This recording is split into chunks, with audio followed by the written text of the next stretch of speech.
in-depth look at Penn State sports and more. This is the Steve Jones Show on News Radio 1070 WKOK. The Steve Jones Show is presented by Purdy Insurance, Brewers Outlet, and Sunbury Motor Company. Now from the Sunbury Motor Studio, here's Steve Jones. And this half hour brought to you by Purdy Insurance, Market Street in Sunbury. Go to purdyinsurance.com. Auto, home, life, business, motorcycle, RV have a multitude of insurance needs. They handle them all, and they do everything they can to save you money because customer service means everything to them at Purdy Insurance. Market Street in Sunbury. Go to purdyinsurance.com. He is without question one of the best in the business. He is the voice of SMU football and basketball, Rich Phillips. Absolute pleasure, Rich. Great to have you with us on the show today. Hey, no problem. Thanks for having me on. All right. So I know you and I exchanged some lineups earlier in the week. So yes. Let's get into your team. When the move was made from Preston Stone to Kevin Jennings, what did it do to the SMU offense as to what they could do that maybe they couldn't do before? One thing it really did, and it was really evident in the game where the change kind of happened. I mean, both guys played each of the first three games, but in Game 3 against BYU, the pass rush was just relentless when Preston Stone was in. And because of the mobility and the speed of Kevin Jennings, they backed off with that pass rush. And we've seen more of that since then. And then, frankly, Kevin's just grown into the offense so much. He's a little over a year removed from his first start. He had to take over in the American Athletic Conference Championship game last year when Preston got hurt. And from that time to now, his trust in his offense, his trust in his teammates, and his trust in himself has grown immensely. He doesn't just look to take off and run anytime the pocket breaks down. He'll move around. He can throw on the run. He can set and throw. His arm talent is just, to me, off the charts for a guy who's only 6 foot tall. I'm really impressed with how well he could throw the football. Right, and you're talking also 66%. There's been some accuracy to go with that, right? Yeah, definitely so. And again, it comes from his arm talent. I mean, the angles that he can throw from that helps make up a little bit, I think, sometimes for his lack of height. There's times where he'll have a big pass rusher coming right in his face, and he'll drop down sidearm and throws a bullet. And it's really impressive with how strong his arm is, and that leads a lot, I think, to the accuracy that he has, too. Rashard Smith was a wide receiver at Miami. What did Rhett Lashley see in him that said, you know what, he could be a, quote, running back for us? Well, he knew he wanted him here because, of course, Rhett was his offensive coordinator for, I believe, 1 year while he was at Miami, one of the 2 years that Rhett was there. And he knew he wanted him here, but he didn't have a place for him at wide receiver. He knew he would be a dangerous kickoff returner, and he felt he could be a running back here just because of his speed. He only had 18 carries in his 3 years that he played at Miami. And, he became, as an all-purpose player, an All-American this year here at SMU. He has really grabbed the bull by the horns himself, Rashard has, because he's not just a guy that needs to bounce it outside and use his speed. He's not afraid to run up the middle between the tackles. He's really improved from game one to now with his blitz pickup and his protection to the quarterback, too. And frankly, I think he may have turned himself into an NFL player with this one dynamic season he's had here. He's been outstanding, over 1,100 yards rushing. And how valuable is he to Kevin Jennings? Just swinging out of the backfield and just being there. Very much so. And they'll even run him downfield, too, because that is the other side of it is when they send him downfield, he makes moves and catches balls like a wide receiver does. He's not just a back out of the backfield. He knows what to do when he gets downfield. And as a running back, he often ends up in mismatches, too, with linebackers trying to defend him downfield. So, he's been a real dangerous weapon all the way around. Daniels, he made a phenomenal catch in the ACC championship game to set up a touchdown. When you look at him in the running game, wide receiver, and as a returner, what does he mean to this team? A little bit of everything, and it's a shame that we're just about done with him here. He's played all 4 years here. He didn't get a COVID year, doesn't get a redshirt year, and we keep looking for another year because he's absolutely playing his best. in the last month and a half. And you mentioned in the running game early in the season, because of injuries, he ended up, as a matter of fact, in the Florida State game, he was the number 2 running back for that game. And at one point, the number 1, because Brashard Smith went to the locker room with a minor injury at one point. He's gone back to wide receiver now pretty much full-time, partly because of numbers there with some injuries. But he is a playmaker. He's got big playability. As a punt returner, he's nerve-wracking. Let's put it that way. He had a touchdown earlier this year. He had a touchdown last year, too. But he'll muff one on you here or there. So he can be a little bit nerve-wracking back there. But obviously a huge weapon for them all the way around. How about the word adventurous? You like that? Yes, there you go. Yeah, adventurous would be good. I like that.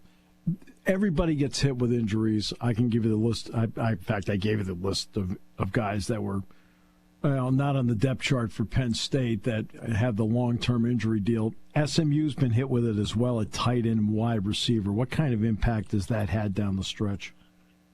Well, not as much as would have in years past before this was a Power 4 program, because they have the depth. I mean, at the start of the season, running back has been hit with injuries too. At the start of the season, we were wondering how 4 guys were going to get carries. Well, one was injured on the second day of fall camp, and one was injured in week 2 of the season of those 4 guys. And so now you're down to Brashard Smith and his primary backup, L.J. Johnson.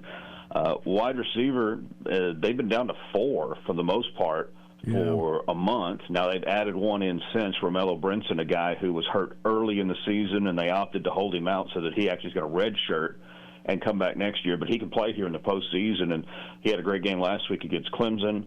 R.J. Maryland, huge loss to tight end. He's not quite as good as your guy, but he's pretty good. The thing that's been great is that Matt Hibner, who you guys may have seen when he was at Michigan the last several years, he caught 2 balls in all of his time at Michigan, and he's turned into a really reliable receiver here. And has a chance to come back next year, too, with a COVID year at his disposal. So they've been able to make up for those losses because of the depth that they have recruited here, which is something that for this program is an all-new thing to do.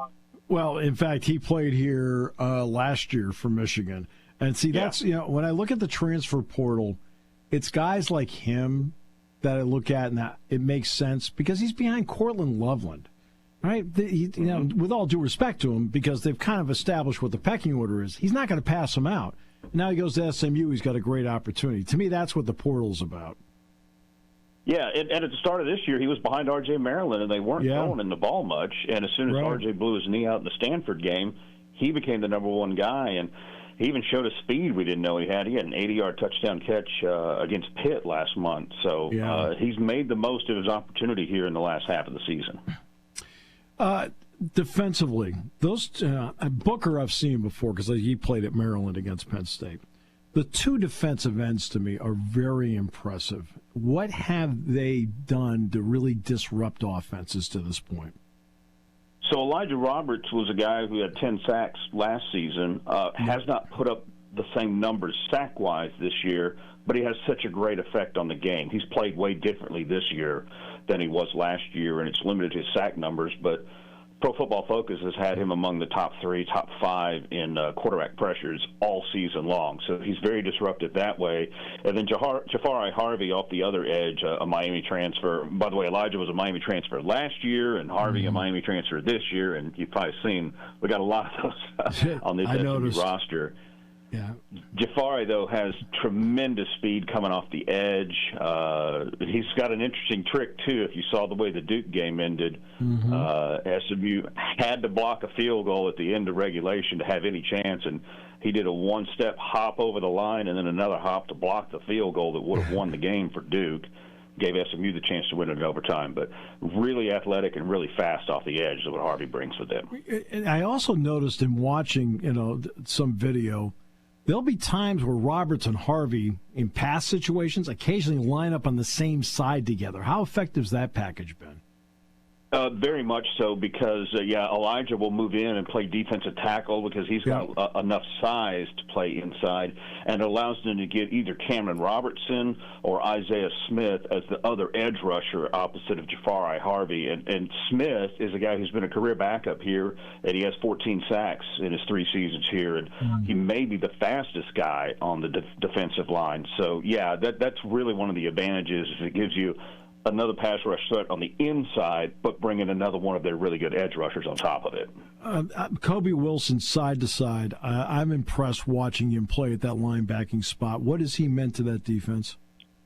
Oh, he's meant so much. This is his second year after transferring in from Temple, and he's a guy who came in with a chip on his shoulder because he was pretty lightly recruited coming out of high school, coming out of Georgia, and felt he should have been considered for by power conference schools, and he wasn't. And he's played like it for 2 years, and he is absolutely the vocal leader and the emotional leader of that defense. It's funny because Ahmad Walker, who plays alongside of it, linebacker, they're roommates, they're best friends, and they're complete polar opposites personality. Ahmad never says anything, and Kobe doesn't stop talking, and we enjoy it. He's fun, but he is a real dynamic guy, and he had a pick 6 this year against Florida State that was the most determined 82-yard run the team has had this season as he ran through and literally over guys.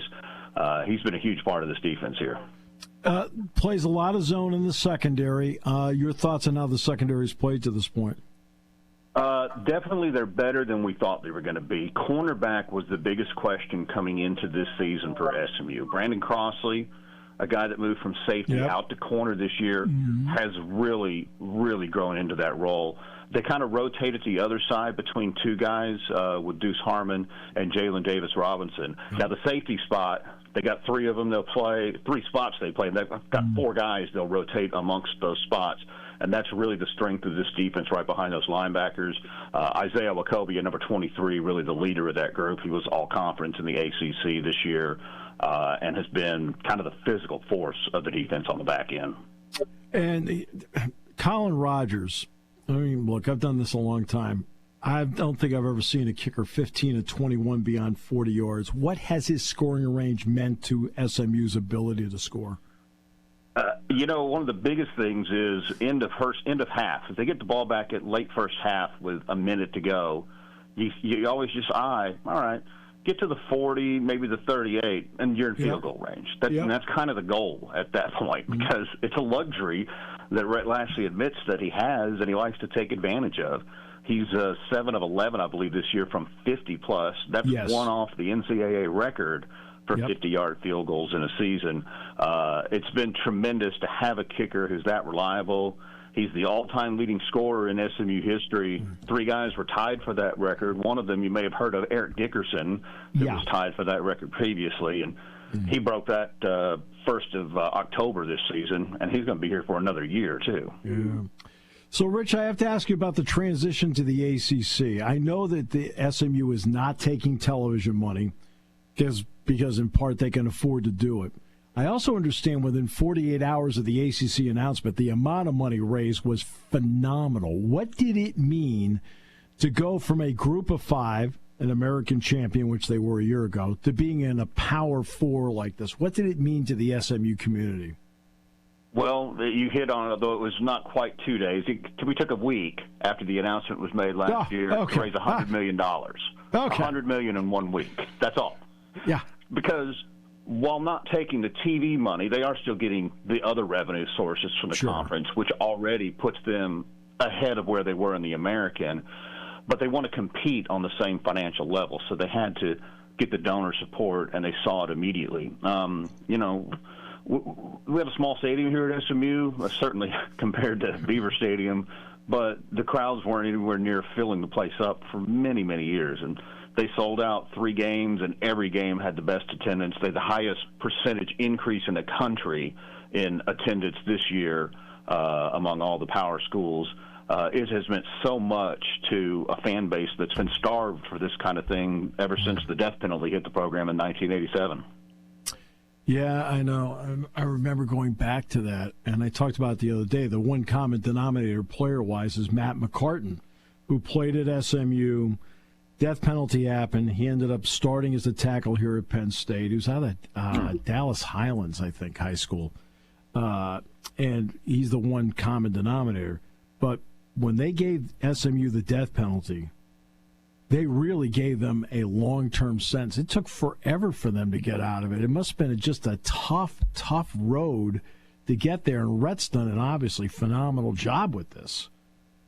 Yeah, and some of it started before him, too. But, yeah, it was a tough road after the death penalty, and some of it was self-inflicted because the school wanted to make sure things like that didn't happen again. And they locked down so many things with academic requirements and things like that that made it tough to compete on the right level football-wise. You know, I think they started to turn the corner a little bit as far back as 2009 when June Jones was here in his second year, got him to a bowl game for the first time in 25 years.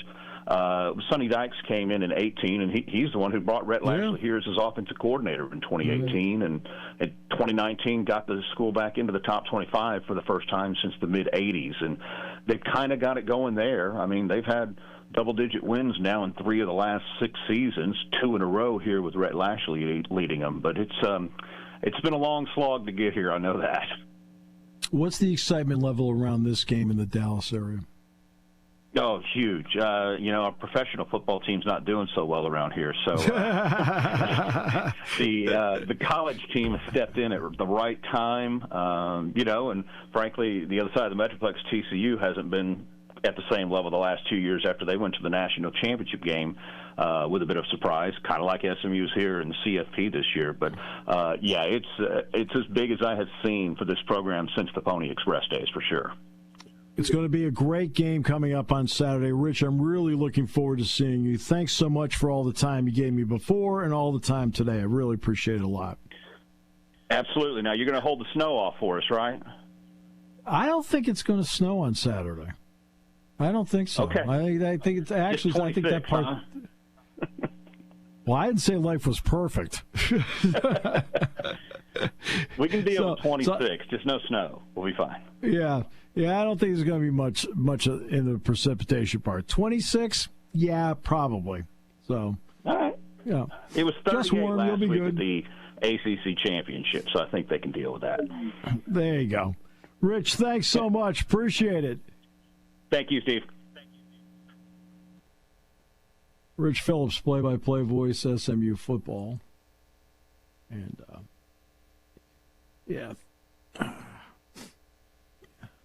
the difference is going to be the wind.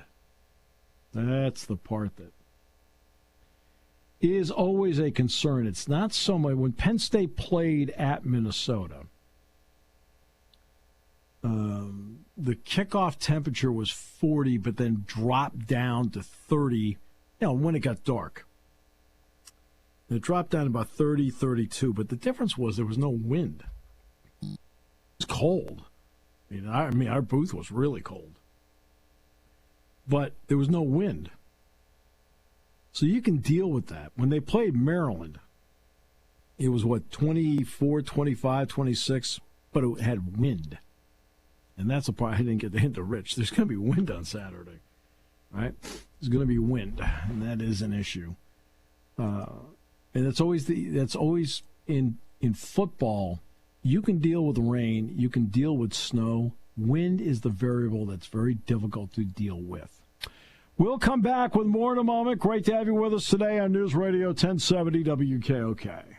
The holidays are a time of year to celebrate and reflect. Reflect on the past year, a year filled with challenges and uncertainty. Uncertainty that bred resilience and hope. Hope for healing, change, new beginnings, and unity. United as one people, one community, by one mission, to safeguard and protect what matters most. From all of us at Purdy Insurance, we wish you health, happiness, and joy this holiday season and success in the new year.